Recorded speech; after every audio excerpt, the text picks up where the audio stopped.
One day, while traveling north, one of the Arab tribes from Mecca met a hermit in the desert. Some of the men stopped to speak with him. Hermits were known to be wise, and the Arabs often asked their advice. The hermit asked where they had come from. When they replied that they came from Mecca, he told them that Allah would soon send a prophet who would come from their people. They asked the name of the prophet, and the hermit answered that his name would be Muhammad and that he would guide them to a new way of life. Meanwhile, in Mecca, Amina, although saddened by the loss of her husband, felt especially well and strong as she awaited the birth of her baby. During this time, she dreamt of many things. On one occasion, it was as if a great light were shining out of her. And on another, she heard a voice telling her that she would have a boy and that his name would be Muhammad. She never forgot that voice, but she told no one about it.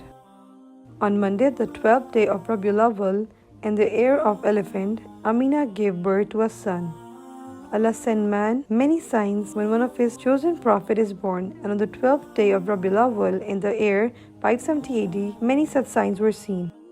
Some were seen by Jewish scholars who had read in their scriptures of a coming prophet. One of these learned men in Yatra, for instance, saw a brilliant new star he had never seen before as he studied the heavens that night. He called the people around him and, pointing the star out of them, told them a prophet must have been born. That same night, another Jew was passing by the meeting place of the leader of Quraysh in Mecca. He asked them if a baby boy had just been born and told them that if it were true, this would be the prophet of the Arab nation. Amina sent news of the birth to his father-in-law, Abd al-Muttalib, who was sitting near the Kaaba at that time. He was very happy and began at once to think of a name for the boy. An ordinary name would not do. 6 days came and went, and still he had not decided. But on the 7th day, as he lay asleep near the Kaaba, Abd al-Muttalib dreamt that he should give the baby the unusual name of Muhammad, just as Amina herself had dreamt. And the child was called Muhammad, peace be upon him, which means the praised one. When Abd al-Muttalib told the leader of Quraysh what he had named his grandson, many of them asked, "Why did you not choose the sort of name that is used by our people?" At once he replied, "I want him to be praised by Allah in the heavens and praised by men on earth."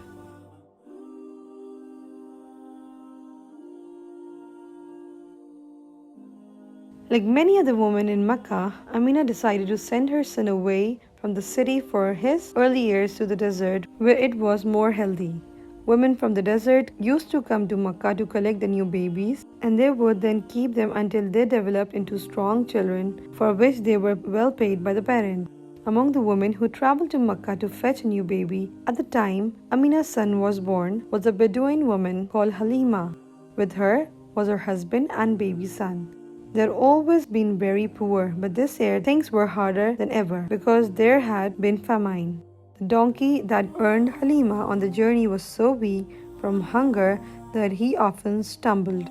Halimah's own baby son cried all the time because his mother could not feed him properly.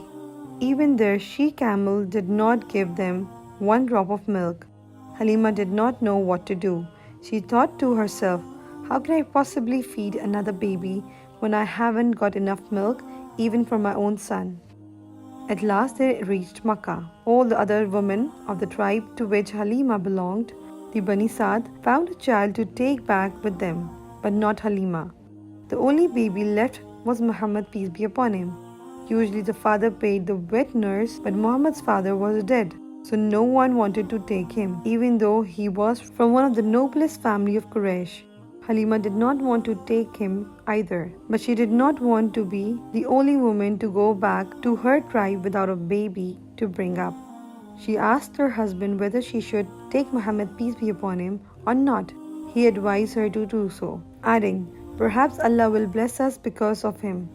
They started on the return journey, and as soon as Halimah began to feed Muhammad, peace be upon him, her milk suddenly increased, and she had enough for him as well as for her baby son. When they were back home, everything began to change. The land became green, and the date trees, one of their main sources of food, gave lots of fruits. Even the sheep and their old she-camel began to give plenty of milk. Halimah and her husband knew that this good fortune had come because they had the new baby Muhammad, peace be upon him, whom they had come to love as if he were their own son. When Muhammad, peace be upon him, was 2 years old, Halimah took him back to his mother. She pleaded with Aminah, however, to let her keep him for a little longer, and to her great joy, the mother agreed. During his time with Halimah's family in the desert, Muhammad, peace be upon him, played with her children, and together they would take the sheep out to graze. At other times, however, Halimah would often find him sitting alone. It is said that on one occasion, 2 angels came to Muhammad, peace be upon him, and washed his heart with snow. In this way, Allah made his heart pure, for he intended Muhammad, peace be upon him, to be greater than any man ever born, and to become the seal of the prophets. When Halimah finally took Muhammad, peace be upon him, back to Aminah, he was a healthy, strong boy. Later he would look back with joy on the time he had spent with Halimah, and he always thought of himself as one of the Bani Saad.